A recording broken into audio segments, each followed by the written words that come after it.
Welcome to ChamberTalk, brought to you by North Orange County Chamber, where we explore the stories and insights of leaders, business owners and CEOs from various sectors who are making a difference in our community and region. Whether you're tuning in via podcast or joining us via video, we're glad to have you here. I'm your host, Andrew Gregson, and today we have the privilege and honour of welcoming the California State Treasurer and also the 2026 Lieutenant Governor of California candidate, Fiona Ma. Thank you, Fiona, for coming on today. Really appreciate it. Thank you, Andrew. So one of the things I suppose we want to start off with is, can you share a little bit about your background and what sort of inspired you to first enter public service? Yes. So I never aspired to be a politician. I am the oldest daughter of immigrant parents. Coming to the United States, they wanted us to be a lawyer, engineer, accountant, or doctor, one of the lead professions. So I was good at math, so my father trained me to be an accountant. My brother is an engineer like my father. My sister is a chiropractor, so doctor. Wow. We just don't have a lawyer in the family. But now that I am at the place where I am today, having a legal background, having a lawyer in the family is probably the most important profession these days. But growing up again, accounting background, went to the Rochester Institute of Technology because they had a CPA track. Did 2 paid internships in the Manhattan office of Ernst & Whinney in the Trust and Estate Department. They ended up offering me a job, but by this time, my parents decided to move to San Francisco. So I moved out here, decided to stay with Ernst & Whinney in the real estate tax group. So stayed there for 5 years and then quit and started my own practice at the age of 28 years old and became the president of a small business association. So that's how I got involved in public service, is advocating for more contracting opportunities for women and minority small businesses at the federal, state, local, and even the private sectors. So that was the first time I had to go lobby local government, went to Sacramento, went to Washington, D.C., and started to understand, what politicians really do, right? They control the money. They control the budgets. They can pass laws. They can make appointments. All of the things that, impact a small business today. And so I started doing a lot of tax work for them and just trying to educate them like you're doing here at the chamber, because small business owners, they have an idea and they just want to, get to it and hire an employee, or 2, and then serve their clients. But in the meantime, you've got tax agencies and you've got other government agencies and you have to comply, and then it gets to be overwhelming. So, that's kind of how I started. And then, I decided that eventually, I wanted to run for office, but it took about 8 years because my parents, my dad, did not want me to leave being an accountant, being a CPA, right? And anyone can really run for office. You don't need any sort of degree or pedigree. Sure. So they didn't understand that, especially in their home country. You don't run for office there. So it was very foreign to them. So it took 8 years, and then finally, I ran for the San Francisco Board of Supervisors in 2002 in the Sunset District, which was the Asian or the Chinese seats. Okay. I did win. There were 8 of us in the race. I won in 2002, and I was the only Asian member out of 11, and only the second woman back then. Really? So San Francisco's the only city and county combined in the state. So we deal with, fire and the sheriffs and the police department and our hospitals. Everything is combined. But it was really difficult because, again, being the only minority and second woman, the men pretty much beat us up every day. Really? And then got an opportunity to run for the state assembly in 2006. And by this time, I was pretty strong. Sure. And I was the majority whip for 4 years. Wow. And then speaker pro tem, meaning deputy speaker number 2, my last 2 years. Then I ran for the State Board of Equalization, which is a tax board. And that's when I got to use all of my tax experience again, because not only small businesses have to pay sales taxes, but we also heard the appeals. Right. So a lot of small business owners came because they didn't understand, that they were supposed to adjust their computer, or they were still writing their receipts out in cash and getting audited. Sure. And then also the Franchise Tax Board appeals as well. So that was a very comfortable position for 4 years. Then state treasurer in 2018, and then reelected in 2022. So I've been on the ballot 20 times, haven't lost yet, knock on wood. Right. But public service is my calling, and hence, as long as the voters will continue to vote for me, I'm in. You're not the average sort of political type of person. You've got a lot of energy. You've got a lot of, I don't know, it's contagious, let me say. So if I may touch on it for a moment, because we've heard this before, how do you feel? Is there a difference today as it was maybe when you first went into politics, with the way that there's a divide between men and women? I mean, you did have to take a lot of hard knocks, and now it is different. And now you see a lot of people going, oh, hello. But, how is it today compared to then? Is it better? Is it? Yeah, so back then, there were not a lot of Asians that were running or getting elected to office. Okay, all right. And also women. Women, right. So when I got elected to the state assembly back in 2006, I think maybe a third were women. Today, we're pretty much half. Right. But it's taken a while. Yeah. And there's a number of reasons for that. Number one, the women don't control the pocketbook normally. The lobbyists in Sacramento, there's over 5,000 of them. Most of them are men. Okay. And the men just have a natural network of helping each other, right? Because they golf together, or they went to the same school together, or they go fishing, or whatever it is they do. Right. And the women don't have that because, of our background, we're usually home. Right, we're taking care of the kids. Homemakers, we're taking yeah. care of our, Yeah. I live with my father. Right. Right? And so we kind of have dual responsibilities. And so that's why it's really hard to break in. And even women who decide to run for office and get elected, having the family is also difficult, because the women still are the ones that are supposed to, drop everything and pick up the kids when the kids are sick. Yeah. Or if something happens, the women is supposed to, drop everything. And so when you're in the legislature, you're physically in Sacramento Monday through Thursday. Right. And you can't keep coming home. No. And when you're in Washington, D.C., it's even worse. Yeah. It's like Monday through Friday. Right. And so that's why it's harder, I think, for women to break in and kind of stay in and move up the ladder. So then there's room there for men to be house husbands now, clearly. Clearly, yes. Clearly, and I clearly. think after COVID and today, there are some men that like to work at home. Yeah. They like to be the caretaker. They like that flexibility, and they're good at it. Yeah. So why not? Why not? Have at it. That's a good one. So as the current state treasurer, what accomplishments are you most proud of? I know you've done a lot, but what really sticks in your mind? I think I've done a lot to reform my agency. We are the 5th largest economy. I oversee 500 people in my agency. I chair 17 different boards. And when I first got there, it was a little bit disconnected. People were working in silos, didn't know what each other were doing, hadn't even met each other, even though we're physically in the same building. Right. So I'm about the coalition. I like to hear from more people. I like the team concept. I played sports all my life, and so teams are kind of where I excel. And so I consider myself the captain, and we all, play important roles. But we all need to know what the play is, right? If someone falls down, someone needs to be there to back them up.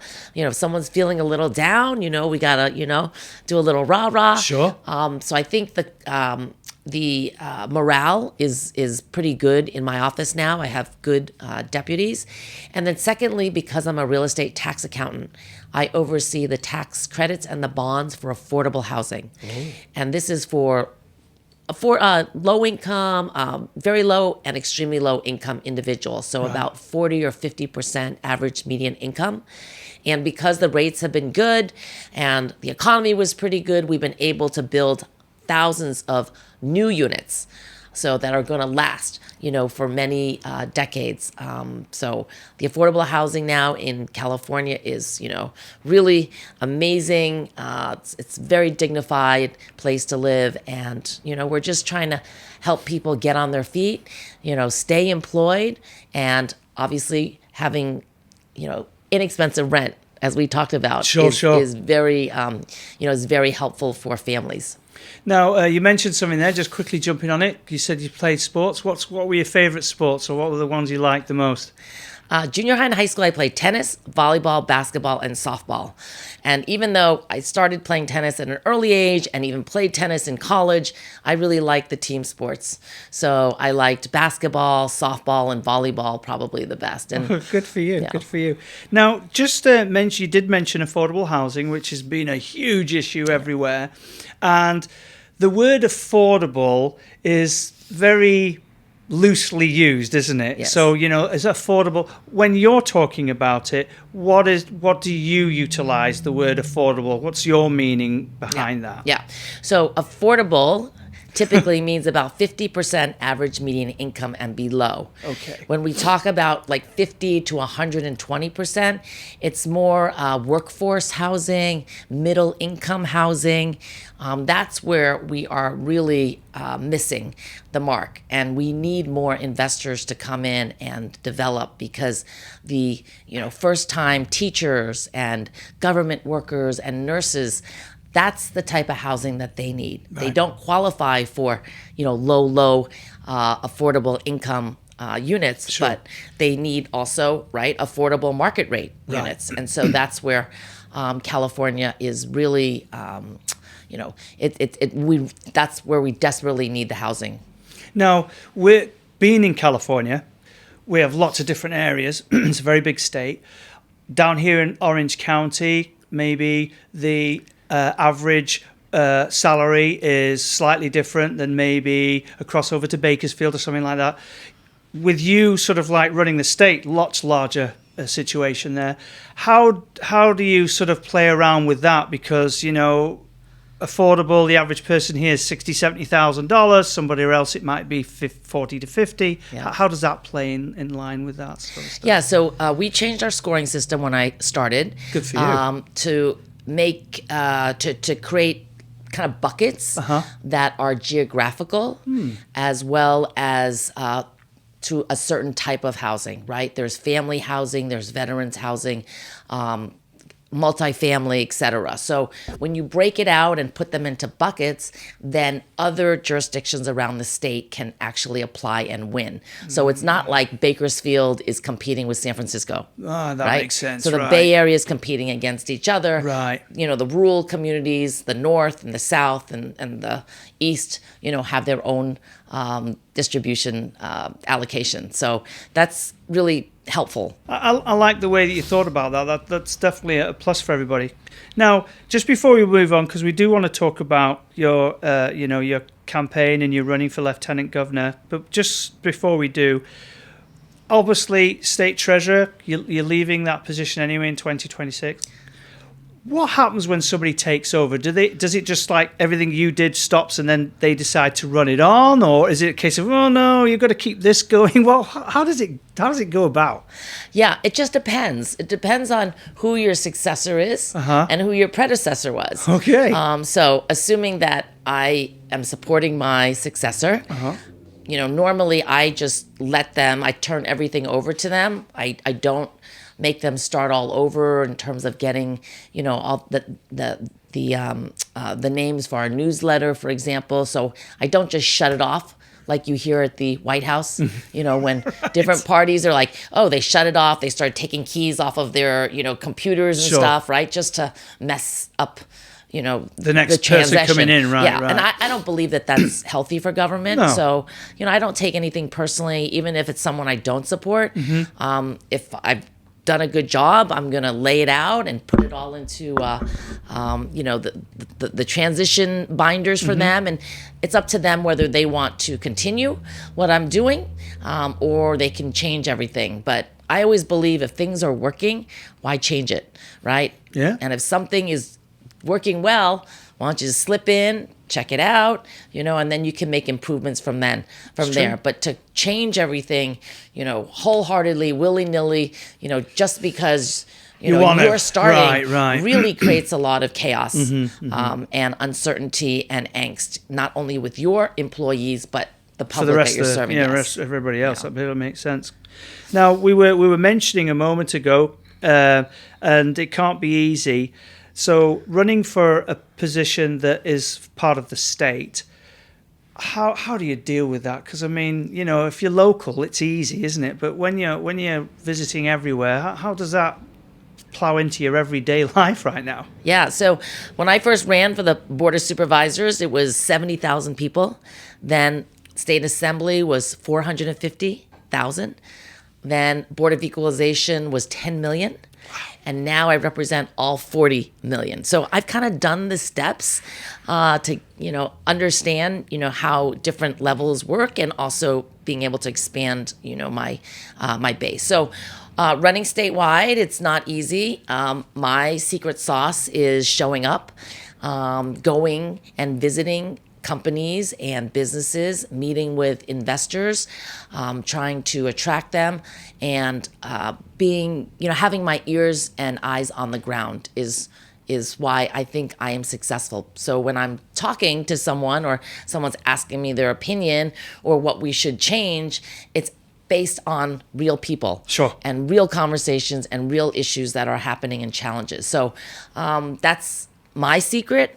Other people will just raise or put in millions of dollars and then wait until the last minute and take out all these TV ads. It used to be easier, right? Because we only had, way back when, we had 3 channels. Right. And now we have like hundreds of cable channels, but you can still target. Sure. So if you wanted ESPN, you can just do ESPN or CNN or, others, but it does cost money. Yeah. And so that's why they always say, you want to run for office, you need money. You need to raise money, or you need to have money and write your own check. Not very personable, that, though, is it? It's not. Doesn't give you much reassurance on whether the individual's the right person for the job, though, does it? Well, yes. And therefore, the constituents, right, some people only pay attention when it's getting close to the election. And they don't really, read the newspaper or keep up. And so maybe, that tagline or the way that person looks or the name, may incentivize someone to vote for them. But, I think Californians are getting more sophisticated now. You can tell by the way they're voting on the ballot initiatives that they know what's going on, and they are actively engaged with their local elected officials and beyond. So with statewide, there's only 8 of us that run statewide. It's much, much harder to go down ballot. Usually the governor, everybody's focused on the governor and the president, and everyone else is like, we don't know who these people are. We don't know who the judge is. Right. And they may leave it blank, or they may be voting. I don't know how people vote. Sure. Lots of psyche. So what made you think about going for the lieutenant governor's position? Yeah, I mean, I've been doing this for 30 years, so clearly I could do something else. But there's nothing really else I really like to do. Good. I get up and I'm happy. I have a purpose. I help a lot of people. And now, based on my relationships, I know how to get things done. I know who to call. I can solve people's problems much faster and easier. So it's very satisfying. And then, as you mentioned quite rightly before, talking about how a lot of people fly under the radar, we don't really hear much about a lieutenant governor. So what does that individual, or what does that role actually do for California? Yeah, so lieutenant governor is like the vice president, right? They must be ready and willing and able to serve if the governor goes out of town, out of the country, or for some reason incapable of serving. So that's the number 1 job. Number 2, the lieutenant governor sits on 5 boards: UC Regents, CSU, community college boards, coastal commission, and state lands. So that's the 5 committees. They're just a voting member. They don't chair any committees. And then under the Constitution, the Lieutenant governor is supposed to be chair of the Economic Development Council, and then this governor delegated most of the international relations duties to the lieutenant governor, Eleni Kounalakis. She was an ambassador to Hungary, very, very familiar with international relations, comfortable, experienced, qualified, and so she does a lot of the trips. Both outbound and inbound, welcoming delegations. So hopefully I'll be doing that as well if I win. Well, you're a very meticulous type of individual, and you probably to do the numbers, isn't it? But you definitely plan ahead. So you must already be thinking about it. What sort of things are you thinking of changing when you do become, let's say, when you do become Lieutenant Governor? What sort of things do you think you're going to change or adapt to? Yeah, first off, I think the UCs used to be almost free. Right? Many, many years ago, UC was very affordable to anybody who came, to the state, even if you were a first-time college student. And now it's become a little bit more expensive. The CSUs were also very accessible, and the community colleges weren't really utilized as much as they are today because of the high cost of education. People don't want to go into high student loan debt anymore. And we've really tried to open up access to as much opportunities as we can. So UCs, I think, are doing pretty good in terms of reputation. We're still, tops in, the public schools, good sports teams, lots of alumni. They can do public-private partnerships, like, starting companies and, making money. The community colleges are free. They're free now for any first-time college goer. And people now are starting to specialize. The community colleges are starting to specialize, whether it's AI or cyber or autonomous vehicles, and then the students are moving around, but they don't have anywhere to live because traditionally these community colleges were commuter campuses. So we need to build more housing on community colleges because that's where people are now going because it is affordable and they're getting hands-on training. Right. And then the CSUs have kind of been like the middle child, right? They're not really a UC with that same cachet and reputation and, sports teams. They don't have alumni that want to come back and, build buildings and put their names on it. And they also don't get money from Prop 98. Right. Like the community colleges. So they're really on their own. They're struggling. They're trying to make, ends meet. And so that's why the state does help the UCs and community CSUs quite a bit in their budget when we are able to. So CSUs, I think there's more opportunities for partnerships to make them more like, specialty schools. Like we don't have a school or a program that specializes in international relations, for example. Well, why can't we in Orange County, for example, you have a large Vietnamese population. They should maybe specialize in some of the, Vietnam or some of the Asian countries. Many of them could be, specializing in government work like Caltrans, right? We require workers, people to study and hopefully we employ them. But if they don't know what the job entails and they don't have the background, they're only going to stay with the state for a little bit. Sure. So why couldn't we start them first year, train them in, transportation, land management, logistics, and then give them the internships. And then eventually we guarantee them a job and hopefully they will stay with us for 20 years because we really need good people in government and not people who just come and we train them and then they leave because they don't make enough money. So, just trying to be a little bit more creative with our educational system because it is so, so important. Sort of makes sense. There's a lot of talk right now with the local universities because obviously they're worried about losing funding and budget cuts and all that sort of things. And I don't want to get into all that because we could be here forever on that one. But so what types of things do you see in the future that could alleviate that? Is it a case of you're asking the federal government for more money? Is it figuring it out from robbing Peter to pay Paul? Or what do you think of that? Well, I mean, that never really works, like kicking the can down the road, right? So how do you make it more sustainable? Sure. And the private sector as well they always need more workers. They need qualified workers. That's why people come to California, is because of our, infrastructure, our tech, expertise, our focus, our entrepreneurial spirit. They want to work hard. So that's what we should do more of, is working with our private sector companies. How do we attract certain companies here? Well, they need qualified workers. How do they find qualified workers? Let's start training the training them. at the Let's university start training or college. them. Exactly. Have them come on campus. Yeah. Have them start teaching the classes, so that when the internships come, it's already like, oh, I know Andrew. Andrew, he's a star. Come on in. Right. Come work for us for the summer. Sure. We'll pay you. Right. And then you establish those relationships and, the comfort, and that's how you kind of bring So people a lot in. more collaboration between all the different entities will help build that Yes. infrastructure up. That's a different idea. I like it though. There's nothing wrong with that. With your background in finance, and I know you are very pro-business, how do you plan to support the sort of economic growth and the job creation and small businesses across California? So California's general fund is highly dependent on three things: personal income tax, corporate income tax, and sales taxes.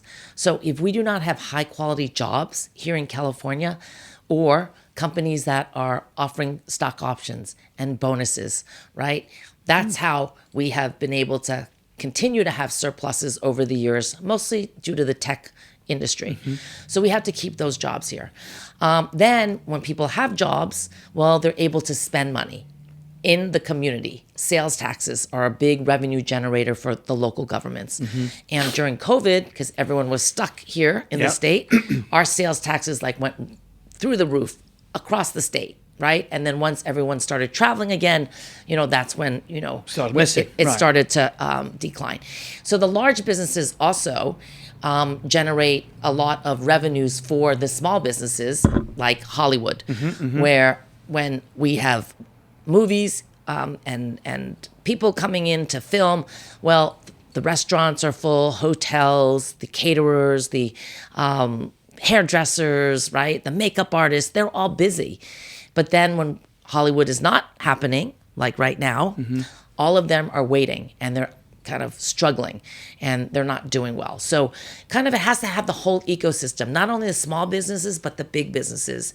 And we have to try to diversify. Right. I don't like putting all my eggs in one basket, for example. Sure. But these days, after COVID, there's a lot more home-based businesses. Yeah. A couple years ago, it was illegal to have a home-based business. Yeah. And now, because of the high cost of rent, and people do have a home, usually, that they are able to kind of generate, incomes that they can pay for their rent, et cetera, until they get big enough, and then they can go to, a brick and mortar, for example. Sure. So, well, in fact, some new developers, they're actually building on purpose an extra area for an office because of that very, very point there. yes. You made a really good point there about keeping people here in California. And we hear across the news, again, is it 100% correct? Is it really such a big deal? I don't know. But we do know that they've built themselves up in California, and now they're moving out. Here locally in Buono Park, Amway, Neutralite, they're going back out to where their headquarters are, so they're leaving this area. Rivian down in Irvine, they're moving out. How do we keep people here? Because they're always complaining about the taxes. Is it that bad? Is there something we can do to keep folks here instead of leaving? Well, I think there's a lot of different factors, right? Some of it is taxes. When they make a certain amount of money and they have so many employees, they have to pay more taxes. And then they may compare and contrast and say, where are we going to grow? Number two, where is their employees? Where are they from? Where's the talent pool from? And a lot of companies do start here in California because of our educational system and our entrepreneurial spirit. But then after a while, they may tap out and they may say, we can get, we need to buy a big building. Right. There's not a lot of land here. Right. And it's difficult to build because of our, some of the restrictions. Sure. And so they may go someplace else so that they can build, a 1 million square foot warehouse, right? And then thirdly, how do they feel about California? It's normally the founders, right? They locate here because they love the weather. Right. They love the ecosystem.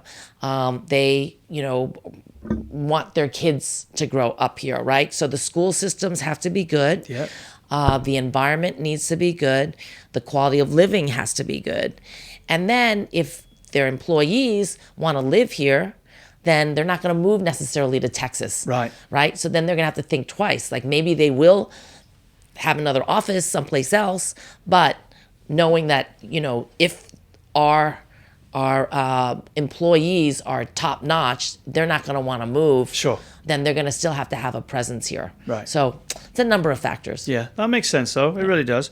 The other part of what you'd mentioned before was to do with maybe needing more housing on campuses and things like that. And you just hit a very good point there about the different regulations and things we do with building codes and all that sort of thing.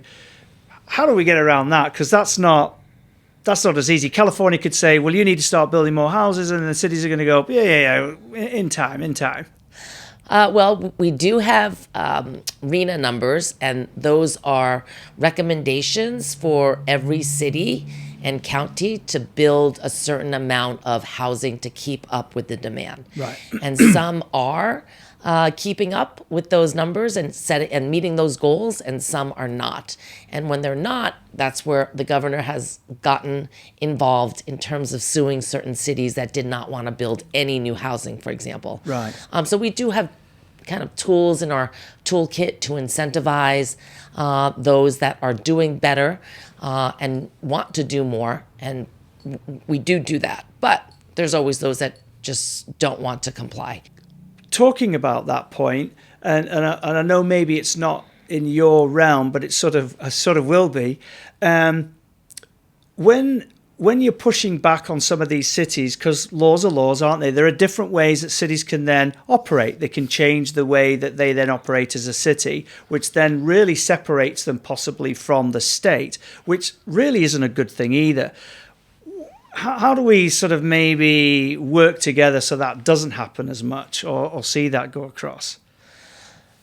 Well, I think every jurisdiction has a budget, right? And they have to meet their budget. It's like a family, right? So if a jurisdiction has only housing, they're not generating the sales taxes, right?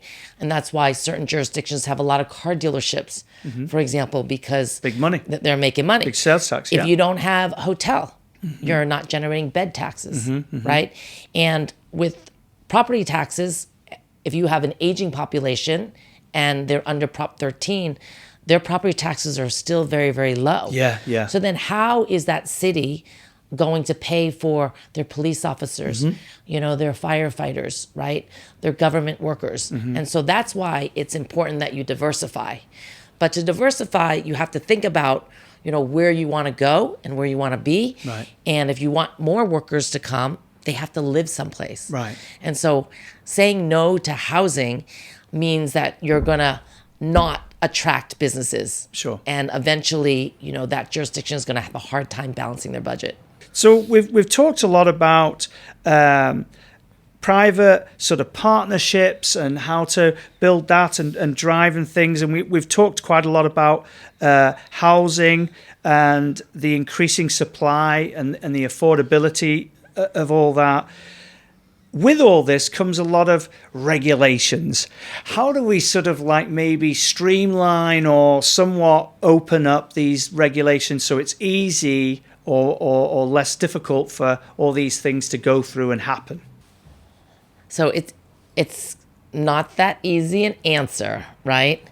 Number one, who you elect as the governor is important because the governor is appointing people to run the different agencies.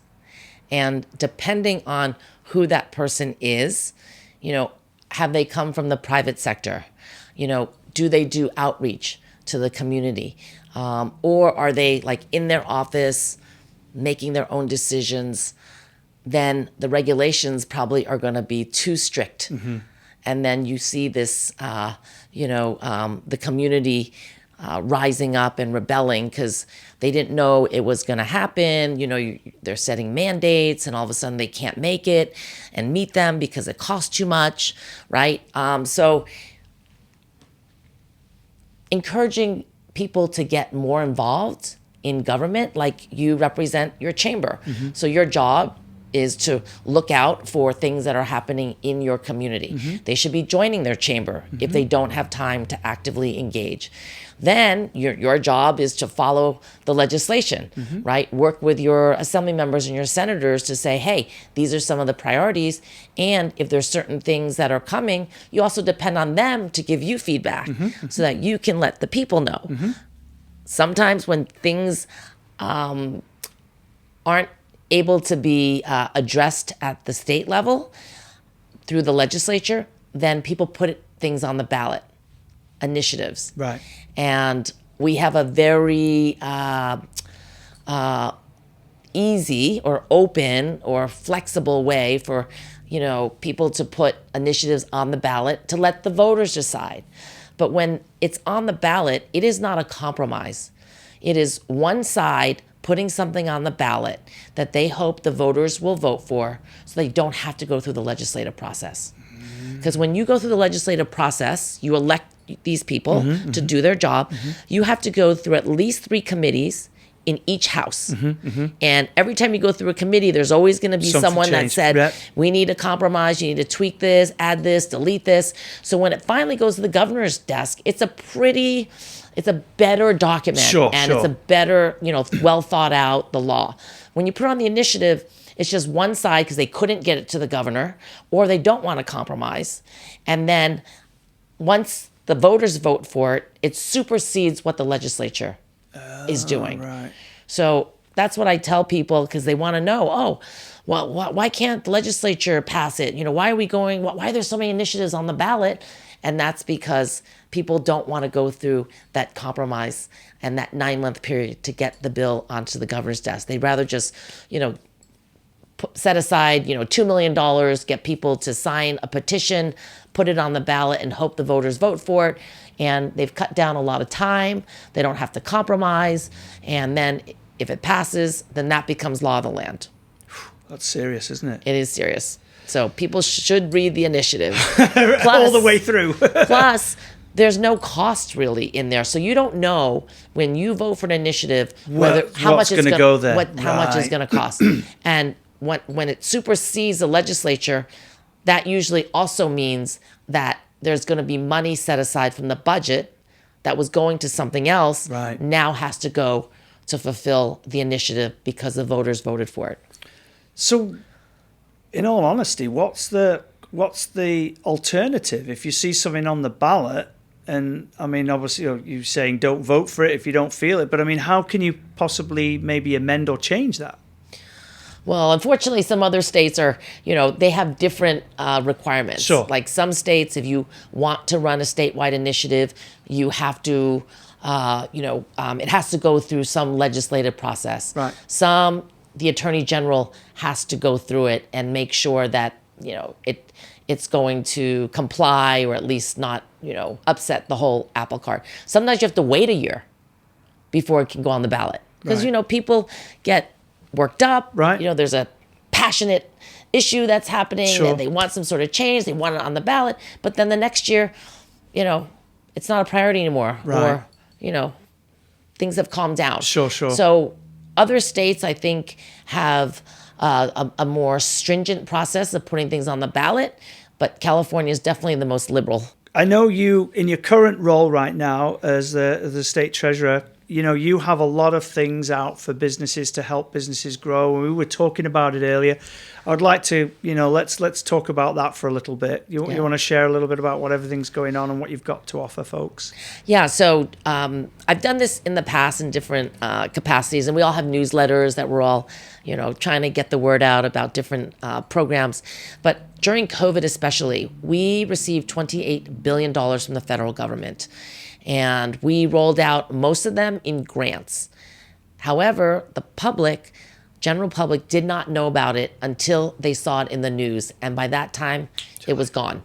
So we started putting together resource guides and updating them, preparing people that when we knew money was going to come for tenants or nonprofits or restaurant owners, we would start preparing them so that hopefully they were in the system, they knew how to sign up, and they were alerted when the application, was open and the competition started. So I started putting together these resource guides, and they have different categories, and they're updated in real time. But it's really a document that you can read about it and say, oh, I didn't know that there's a Go Green financing program. Oh, I definitely want to save energy. Oh, the state can help me with double pane windows or LED lights or solar panels. And then they'll call me or they'll go to this QR code or the website and then get more information. But that is, the incentive, my motivation for putting together this guide. And then I go on the road and try to, share this information abroad, right? Exactly. And then they can find that on your website, which is www.treasurer.ca.gov. Now, we met a couple of weeks ago again at one of your events down in Newport, and I quickly asked you why Lieutenant Governor, and you said, "Well, if I had more money, I'd run for the governor's job." So, but you did say something that was even more important. You said one of the things I want to do is really do a little bit more regarding business if I get that position. Would you like to just elaborate a little bit about what you were meaning by that? Yeah. So right now, because I am the banker, $2 trillion plus goes into my account, and I fund and finance everything from affordable housing, schools, public transportation, green energy, advanced manufacturing, garbage and recycling, and small businesses. So I am kind of the self-appointed economic ambassador. I go to every county. I try to reach out and work with elected officials, city managers, residents, ask them what type of projects they've been working on and where they may need a little gap financing. And so that's when I can kind of match up people, right? And say, oh, you do this, they're looking for that. Mm-hmm. I'm going to connect you. Or you want to come and open up a manufacturing company, where should you go? What do you need? Do you need to be close to a port? Do you need to be close to the a train track or freeways? And then I can call, my friends there and say, hey, do you have any land? Do you have a warehouse? These people are interested, and then, they make the connection. So that's what I want to do more of. And if I have more time, I will be doing that, traveling more, listening and learning, and then trying to put more people together, because people want to come to California, mm-hmm. but they don't know where to start. Right. So they typically start in the big cities, and that's the hardest place. Right. Right, because they've had history. Sure. And there's a lot going on there already, and you're the new person people on the have block. been there, and they're entrenched, right? And so I always recommend, hey, why don't you think about this city or that city, because they're very, business friendly. Mm-hmm. They really want more this type of that sort of jobs. Work or jobs. Yeah, right. That exactly. makes sense, the quality of living is good. Yeah. If you want to attract this type of worker, you should go maybe to this part of the state. That's true. Just before we get towards the end, where we ask our guests open free mic to share whatever they'd like to share, I'd like to give you the opportunity, if people are out there listening and they're undecisive, how can they find out more about you, Fiona? Where can they go? What can they do to find out more about who's the right candidate? Yeah. So obviously my website, FionaMa.com, is my campaign website. You can go to my treasurer website, treasurer.ca.gov, to see everything that I am doing on the treasurer side. But I post on social media every day, maybe 2 or 3 times a day. And you can go to X, Instagram, Facebook, LinkedIn. I've seen them. Blue Sky, Threads right now. Blue Sky? What's Blue Sky? Blue Sky is a new one that just came up. Okay. Yep. So, I got to kind of keep up with the Joneses. Yeah, the only 100%. thing I'm not really good at is TikTok, but I'm trying, right? We'll put you on TikTok. Don't worry about that. So we, like I mentioned, we always reach to this part of the area where we just ask the guest. It could be a final word. It might be something that we've missed, but it's up to you. It's your turn to do what you'd like to share. What you'd like to share. Okay. So I did not grow up in an agriculture family. Grew up in Long Island and San Francisco, but now I am an agriculture enthusiast and advocate. I co-founded the San Francisco Farm Bureau last year. It's the 54th chapter of the California Farm Bureau. Even though everything started in San Francisco, somehow they never started a farm bureau. Why did I do it? Because I am concerned about food safety and independence. After COVID, where we were fighting for vaccines and PPE, and look what happened in Ukraine. Ukraine was one of the biggest agriculture producing regions, and after that, nothing is coming out. Right. So I want our consumers and our residents to understand where our food comes from and how difficult it is to connect better with farmers and ranchers, and to really support healthier living by eating healthier. And that will actually keep our healthcare costs low. Because right now, our healthcare system is strained. Many people cannot afford or don't have insurance, and they're going to the emergency room. And by that time, it's late in the process. They should be doing more preventative, eating healthier, right? Living better health styles, living healthier outcomes. Sure. Which is going to help our whole population. Of course. And then secondly, I love our fairgrounds. We have 78 fairgrounds, county fairgrounds in the state. Initially, they were set up for agriculture, the place for people to go and trade.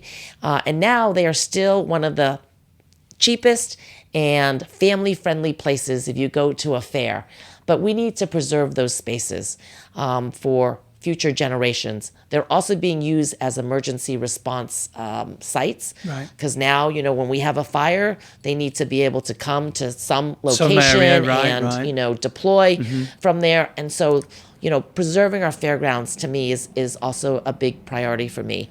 I do a lot of healthcare related, hepatitis B. I'm kind of the poster child for hepatitis B, directly linked to liver cancer, and trying to pass bills or ensure we are doing everything we can to prevent certain outcomes. We don't do enough of that. I think we are changing. Before, I tried to pass a bill to pay for 3 vaccines if you don't have hepatitis B. It's not that expensive, $25. Couldn't get it passed. Yet the state will pay if you need a liver transplant or have liver cancer, which by that time, it's so much more expensive. Right. So trying to change the, priorities to preventative medicine versus, cause after something has happened, I think we need to do more of because of our healthcare crisis that is looming. So those are just a couple of things top of mind that I'm thinking about. But I got more. If we have more time, I'll come back. I'm sure I'd love to. I'd love to have you come back as the Lieutenant Governor. So as you mentioned before, it was your number 2 when you get the job, right? So are you able to implement or help more on these topics that you really are very much aware of? Yes. Because the duties are only really sitting on 5 committees, I've talked to many past lieutenant governors, and they love the job because they can, they tell me you can make it what you'd like of the job. Okay. You can be busy every day, or you can just sit around every day if you wanted. You look like the busy type. I am the busy type. I'm a type A personality. I like to go and see and meet people. So it's going to give me a little more flexibility to be able to do more of that economic development, that outreach, that, listening around the state. That's awesome. Well, thank you so very much. And thank you for coming on today. Really do appreciate it. Thank you. For those of you listening, thank you very much for tuning in and listening. And to hear other episodes, please visit nocchamber.com and select Listen to Chamber Talk at the front of the page. Until next time, stay inspired and keep making an impact.